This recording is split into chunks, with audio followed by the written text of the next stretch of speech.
February 2020, Dr. Sapphire Longmore, a consultant psychiatrist, called for an increased funding towards mental health in Jamaica. After recounting a series of barbaric acts of violence against children and women in the Jamaican society, Dr. Longmore declared that there are psychopaths amongst the Jamaican people. She further informed the State of the Nation debate in the Upper House that the series of random killings were not just an arbitrary situation, but an evidence that the Jamaican society was suffering from an increase of the mentally ill. She further stated that sociopaths and psychopaths are the least researched amongst the criminals of the island. Since then, there have been several gruesome incidents that have hit the headlines. Let us explore some of the worst criminal events that have taken place in the island from 2020 to current date. Let us look at the case of Everton Beachy Stout MacDonald, who contracted a Portland fisherman and his partner to murder his wife for the price of $3 million, which he never paid. 32-year-old businesswoman Tonya MacDonald was found with her body partially burned and her throat slashed in her car, which was set ablaze along a deserted road in Sherwood Forest in Portland on July 20th, 2020. Her 68-year-old husband claimed that he lured Tonya to her death under the pretense that they were going to collect a gun that she was seeking to avenge her father's death. It was later discovered that Everton MacDonald was also accused of a murder charge for the death of his first wife, Merlene, in May 2009. Interestingly, Everton's son, Andre MacDonald, was sentenced to 20 years in prison for causing the death of his wife, Andreen MacDonald. Andre and Andreen met in Jamaica in 2009. Andreen would eventually move to the United States with him, where the two got married. Andre was in the Air Force at the time and stationed in Florida. A year later, Andre was sent to Lackland Air Force Base in San Antonio. The couple then moved and soon had their daughter, Alamia. With a seemingly happy marriage, something took a tragic turn for the worst. She was last seen on February 28th in 2019, somewhere around midnight. While Andre claimed ignorance, a bloody crime scene soon led to him being discovered as having tampered with the evidence on the crime scene. 5 months later, Andreen MacDonald's body was found, with cause of death ruled as a homicide, and Andre MacDonald, Everton's son, being charged with the murder. A clear case of psychopathic tendencies existing throughout the bloodline. Kevin Antonil Smith was a notorious, charismatic religious leader whose name and death have become Jamaican tales, forever to be told. In October 2021, this self-proclaimed prophet, regarded by his followers as His Excellency Dr. Kevin Smith, was arrested along with his 41 followers, who were held after 2 worshippers had their throats slashed at the start of an alleged bloodletting ceremony. Kevin Smith ordered his congregation to his church in the Paradise Heights suburb of Montego Bay on that fateful Sunday, where he demanded that all were ordered to wear white and leave their phones at home wrapped in foil before embarking on his Noah's Ark journey to salvation. In a chilling message left on his Facebook page, it stated, "The Ark is loading now. Leave immediately dressed in white. It is a Roman Catholic sacrifice. It will have no survivors." Despite all the telltale signs, the congregation, like herded sheep, arrived at the church fully willing to participate in the ritualistic act. The immediate victims of his human sacrifice was 39-year-old office worker Tanika Gardner and an unidentified male. In the weeks that led up to Tanika's death, she was observed by her friends buying essentials, claiming that a flood was about to sweep in. She even stocked up on kerosene and cooking oil and told a dear friend that the pastor said they must buy brown rice because something is going to happen. When police swooped in on the property, they found Gardner and a man with their throats slit. On the scene were also more potential victims, including naked men and animals who were lined up to be next to be sacrificed. Interestingly, Kevin Smith, who has a degree in psychology, is said to have been fleecing his impoverished flock of nearly £7,000 a week in donation. He also bought a hillside mansion, a new BMW X6 and designer clothes and jewellery. His £500,000 pastel yellow retreat, complete with swimming pool, is in the exclusive enclave of St. James. Kevin Smith boasted political influence. He posted several pictures on Facebook with him seeing former Jamaican Prime Minister Portia Simpson Miller. A few weeks later, on October 25th, Kevin Smith was being transported from Montego Bay to Kingston, where he was set to be formally charged in connection with the murders. He had been in custody since the 17th of October when he was arrested. Both Kevin Smith and another suspect were travelling in two cars, one of which overturned, killing Smith and a police officer while seriously injuring two more officers. The death of Kevin Smith has left the Jamaican population quite perplexed and suspicious. Given that he was highly connected, there are still rumours that Kevin Smith still lives today. On the early Tuesday morning of the 22nd of June, 2022, Clarendon was gripped in mourning. A mother and her 4 children were found dead with their throats cut in their tiny home.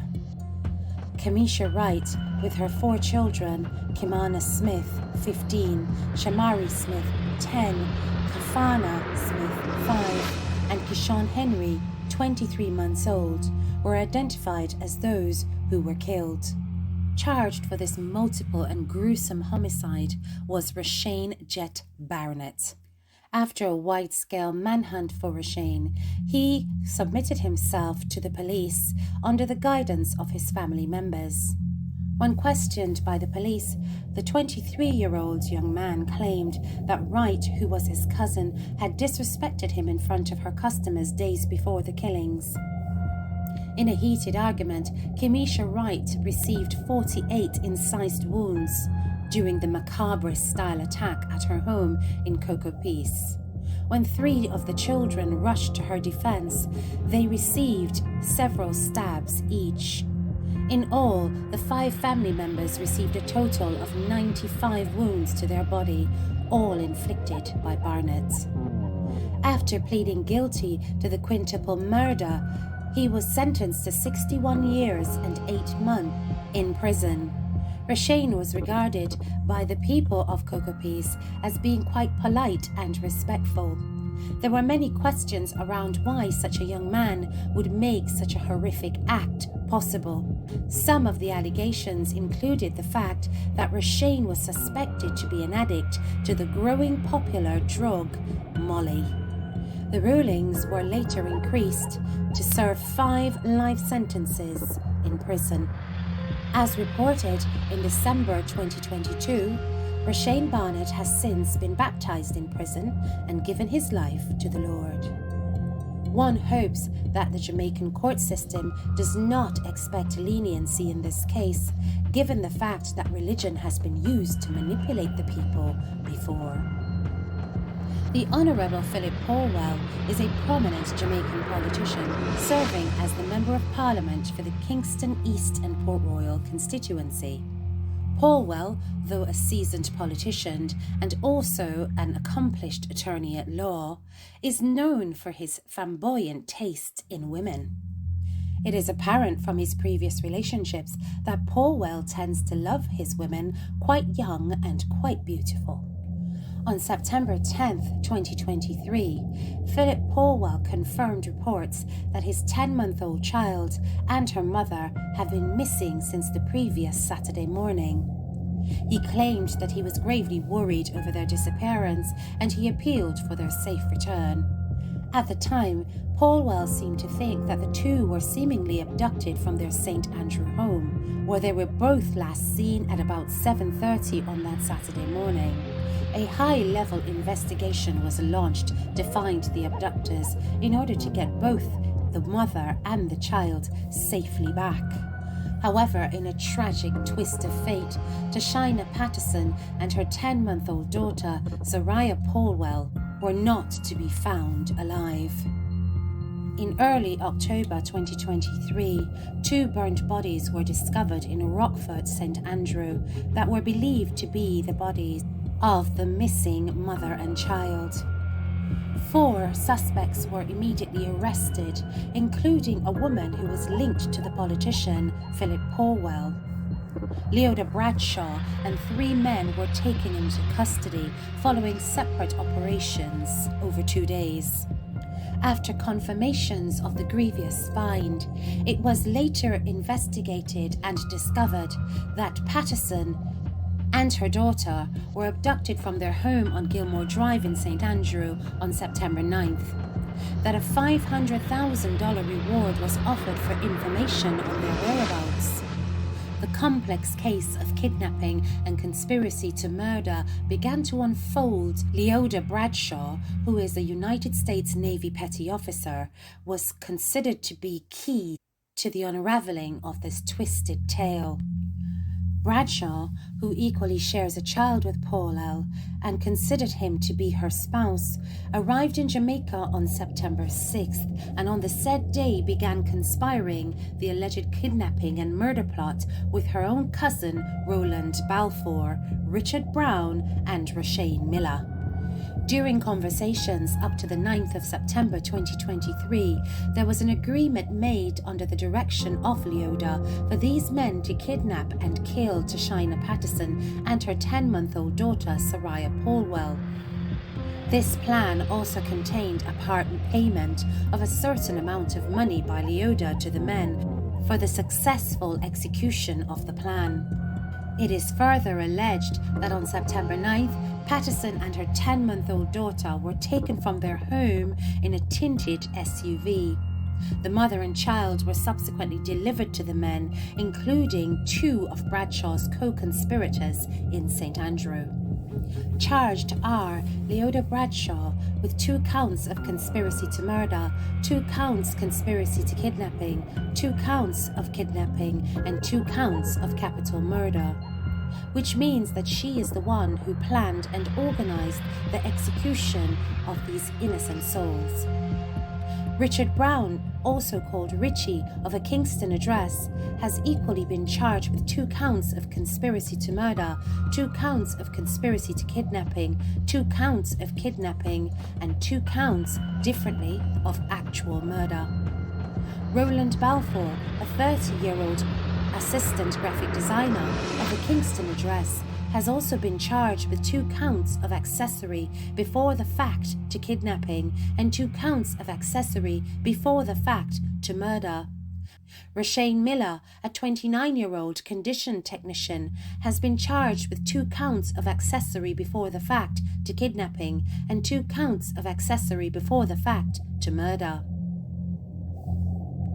The ODPP has since clarified that the capital murder counts against Bradshaw are based on the allegations of a contract for hire arrangement where she allegedly paid persons in order to kidnap and murder Tashaina Patterson and Zariah Paulwell. While Jamaica can breathe a sigh of relief that there is something in the pipeline in order to bring this tragic case to rest, a friend of Leota Bradshaw has arisen on social media with the following statement. Done being quiet. This is what the face of betrayal and pure wickedness looks like. I've been sitting in my own guilt day after day, wondering how could I allow someone who called me their little sister to really come into my life and try to ruin me and my family. To even think I allowed my daughter around you while I wasn't present is what's killing me. To know how much my mother, that I allowed you to call Mom, went out of her way for you is unbelievable. Yet you wanted us dead, to fund your wicked plan. Jamaica Constabulary Force, please pass the word to your new inmate Leota Bradshaw that she lucky she got caught when she did. I have more words and I pray this message gets to you somehow, but out of respect for your daughter, I'm going to save it beyond hurt.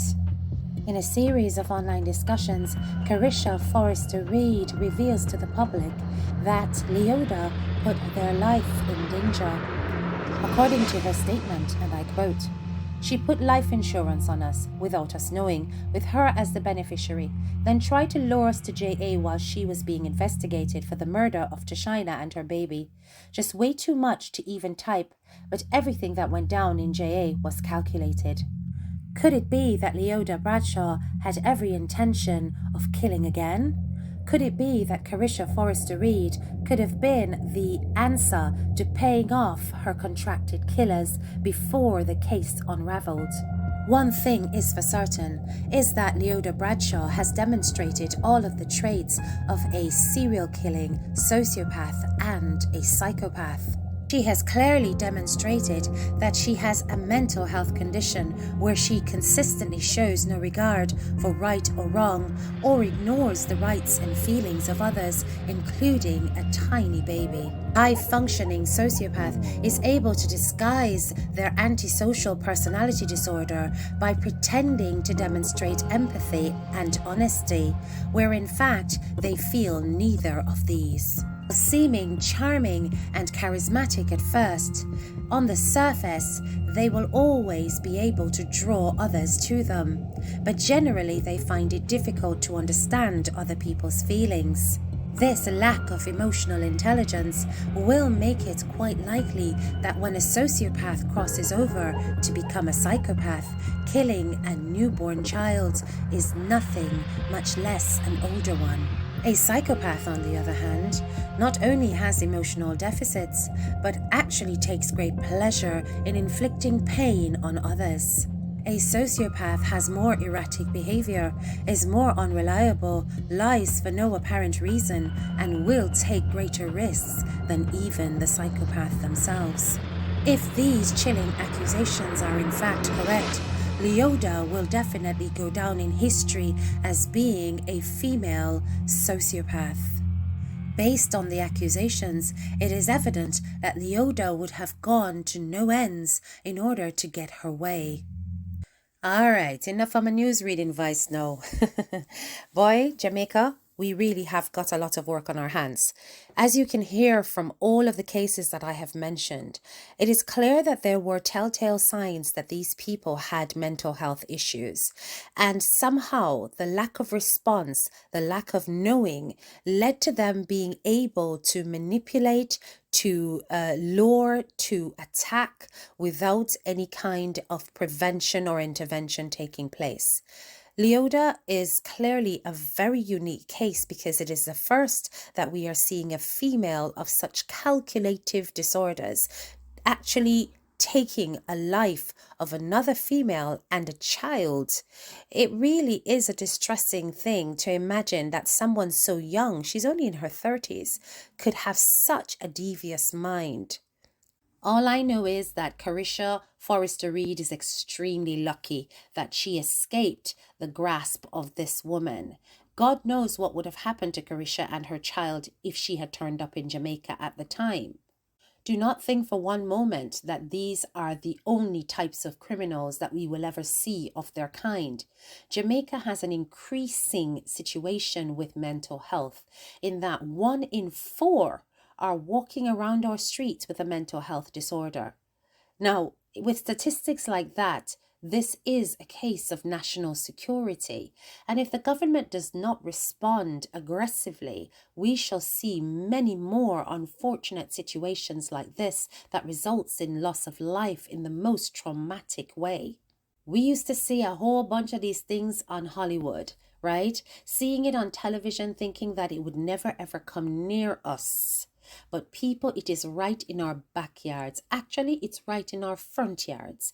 Don't think for any moment that this situation is on the decline. People are becoming more and more stressed. They are acting out in worse ways. The exposure of human beings to global information via the internet are giving killers a lot more ideas. Let's not forget that.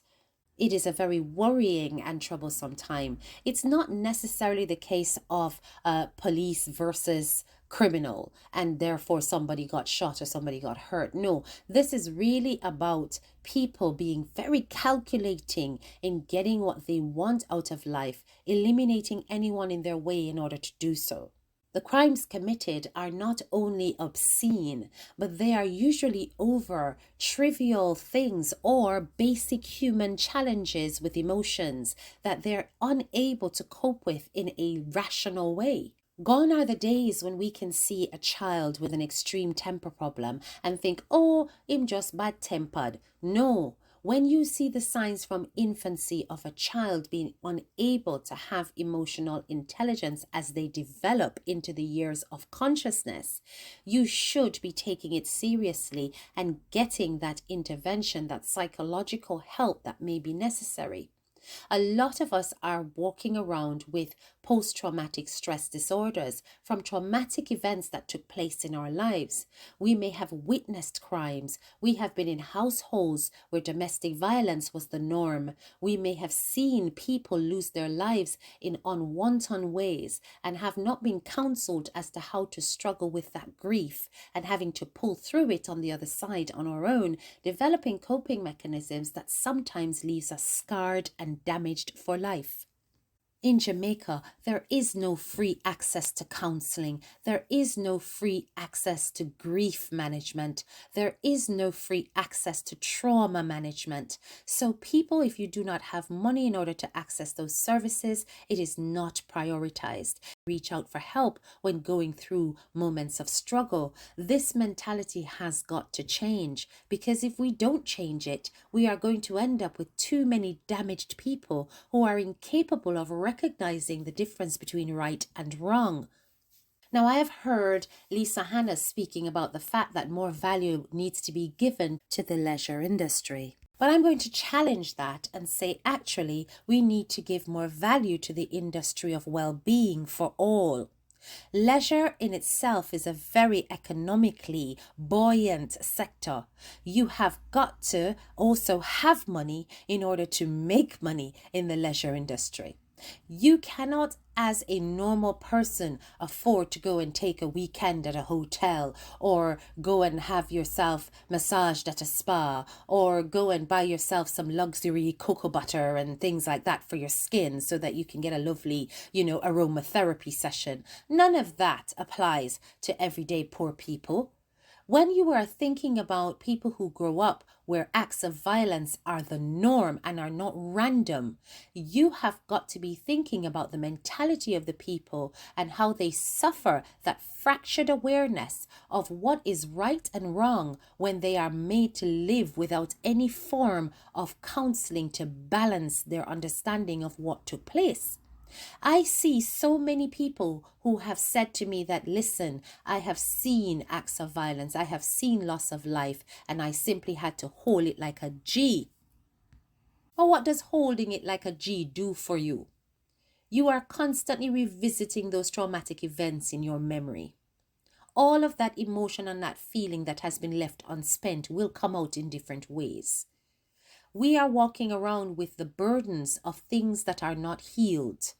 It is of very little surprise that trauma bonds are constantly being formed, where you end up moving out of a situation of abuse, moving into another situation of even more abuse. It's a repetitive cycle because we are not taught how to break the shackles of trauma when we have already been living it for our entire lives. Traumatized adults will bring forth traumatized children. Do not forget that trauma is in the genes, which is why there is a whole argument about the fact that Black people carry this trauma from everything that was experienced by our ancestors during slavery, which is why Black people are considered to be angry, that we react rashly whenever we feel oppressed. And that is because we almost have the genetic memories encoded in us about how that abuse has landed us in the situations that we are in today. This, exacerbated by the modern stresses of life, can result in very underdeveloped people emotionally. So, Jamaican government, Where is the free emotional work that needs to happen amongst the people? Where is the budget for the emotional damage control that needs to happen when we have so many people who have experienced traumatic events in our nation? As crime begins to rise, mental health continues to decline, and it is full time we challenge that within our environments to rescue those who are still rescuable. I truly hope that the criminals that have not yet passed on have been made to pay the full price of the crimes that they have committed. But I cannot help but question, could it have been stopped at some early point of their lives? This is your girl, Head Teacher K.